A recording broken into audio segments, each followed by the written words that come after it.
Tommy's gonna taste the gin so that you don't have to. Let you save your money, yeah, that's what Tommy wants.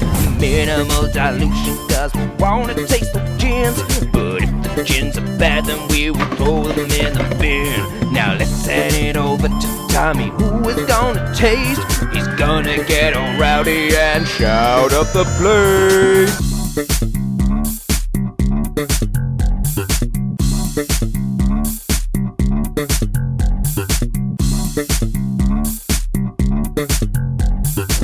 Oh yeah, it's tasting time and welcome back to Tommy Taste, the channel where I taste the gin so that you don't have to. And this week, allow me to introduce you to one of the most stunning gins known to man, i.e. the Martin Miller's Westbourne Strength gin. Not that I'm one for reliance on points, however, after its initial inception in 2003, the Beverage Institute tested this and awarded it 97 points.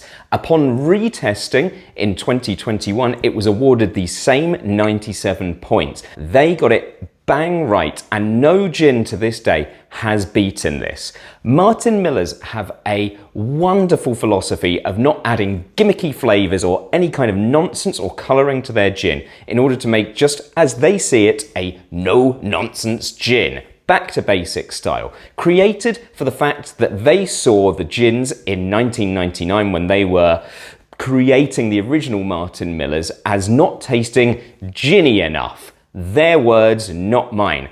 But think of how barren this landscape would have been in 1999. Bartenders would have been craving a good gin so that you could make a Martini or a gimlet or something that wasn't made out of your ordinary Gordon's weak gin.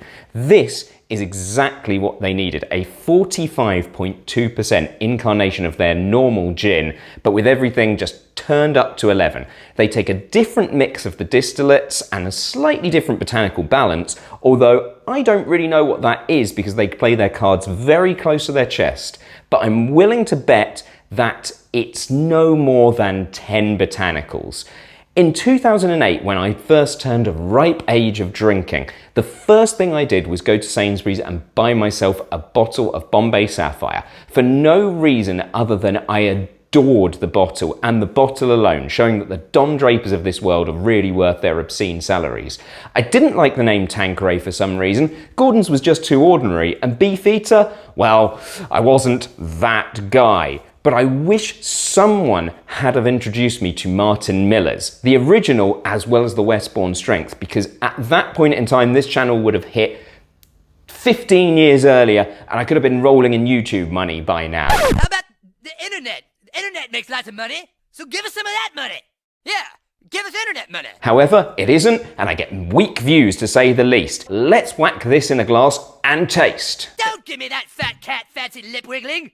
Are you gonna give Tommy Tastes more money or not? Amongst those secret botanicals, the distillate itself is diluted with a pure Icelandic water that has been filtered for over 800 years, making it probably not the most eco-friendly gin of all time when you're transporting that Icelandic water from Iceland to the UK where this is distilled. However, I'm willing to overlook that on the basis that they may have made one of the best gins all time. Let's get our nose in there and have a whiff. Look how they shine for you. Everything you do. Yeah, they were all. Think of all the time that you have spent in airports dousing yourself with expensive perfumes that you can't really afford. You always take the Bulgari or the Armani perfumes that are like 150 quid for a bottle that no one in their right mind would spend that money on. And you go, Jesus, that's a good scent. I wish that I could taste that flavour. Well, now you can. It's Martin Miller's. This scent is to die for. It doesn't smell like anything else I've ever had. It is so deep, spicy, complex. I would just wear this as a fragrance. Like, sure, okay, the alcohol would burn off and you'd smell like a drunk in no time, but it is wonderful, woody, sagey. The coriander is so aromatic, it's citrusy, and there's just like a hint of like almondy bitterness, sounding like a wanker, but think about Beefeater on crack and you're just about there. Wine. Wankers! Let's taste.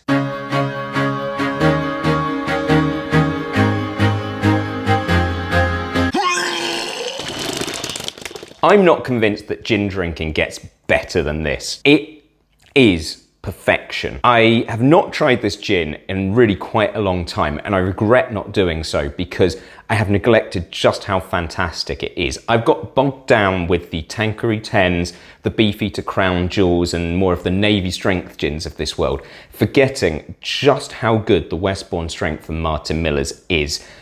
I think this could be the best gin in the world.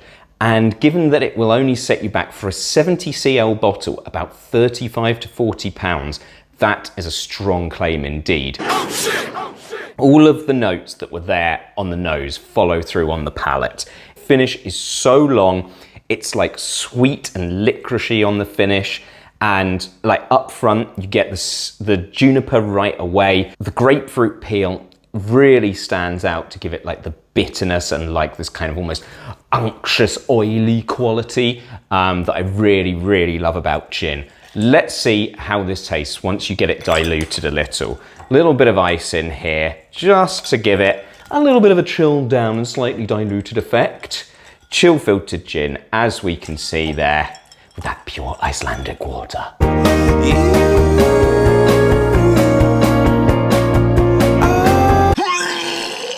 The ice hasn't really changed the makeup of this gin too much. What I would say is those slightly sweeter, licoricey, citrusy notes become like a little sweeter, and then the like more woody, spicy notes like intensify as well and become slightly more woody and spicy. I haven't really noticed a development of flavor per se, but the flavor is just slightly more intense and delicious. Let's just put a splash of tonic in there so that we're not drowning it at all. Although this has the real power and intensity to stand up to it. Let's have a little sip. And I will try to fix you. This is phenomenal. If you are looking for a gin and tonic gin, this is perfect. If you're looking for a sipping gin, this is perfect. If you want a martini, a Negroni, anything like that, it has the spice or the citrus or like the kind of complexity to deal with anything. This is an all-round stunner. You can see why they made it in 2003 because there just wasn't any competition. The only slightly abnormal gin out there was Hendrick's, and Hendrick's is just kind of nonsense, really. It's not that it's a bad gin, but it's not like a gin that you can use for anything other than a gin and tonic. And the cucumber flavour, who cares? This is exactly where you want to be. The Martin Miller's Westbourne Strength gin. If they made a Navy Strength gin, it could be mind-blowing. I'm assuming they haven't done it purely because their public liability insurance doesn't cover blown minds. But this is phenomenal.